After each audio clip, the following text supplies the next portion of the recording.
સુરેન્દ્રનગરના પાટડીના પાટીવાડા ગામમાં એક સાથે 3 શિક્ષકોની વિદાય થતા ગામ આખું હિબકે ચડ્યું। પાટીવાડાની પ્રાથમિક શાળામાં 17 વર્ષની નોકરી પછી શક્તિભાઈ ઠાકોર, ગોવિંદભાઈ સોલંકી અને પરસોત્તમભાઈ મકવાણા ત્રણેય શિક્ષકોની બદલી બીજા ગામમાં બદલી થઈ। ત્રણેય શિક્ષકોની બદલી થતા ગ્રામજનોએ ફાળો ઉઘરાવીને વિદાય સમારંભ યોજ્યો। શાળાના બાળકોની માંડીને વડીલો સહિત સૌ ગ્રામજનોએ શિક્ષકોને વાસ્તે ગાસ્તે વિદાય આપી। વિદાય વખતે ગામની માતા બહેનો, નાના બાળકો, આગેવાનો સહિત તમામ ગ્રામજનોની આંખોમાં અશ્રુની ધારા વહેતી થઈ હતી।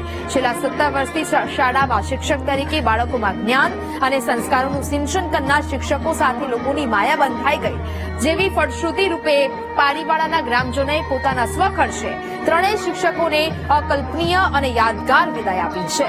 શિક્ષકોએ શાળાના વિદ્યાર્થીઓના અભ્યાસ અર્થે એક LED ટીવી, સરસ્વતી માતાના મંદિર ઉપરાંત ગામમાં 5000થી વધુની રોકડ રકમ ભેટ આપી હતી।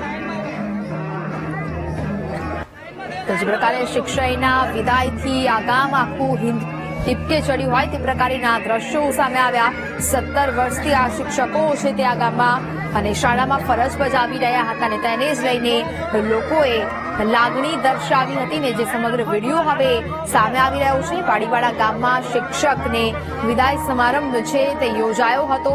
સ્વખર્ચે ગ્રામજનોએ ફાળો ઉઘરાવીને આ સમારંભ છે તેનું આયોજન કરવામાં આવ્યું અને શિક્ષકોને યાદગીરી રહે તેવી વિદાય આપી છે।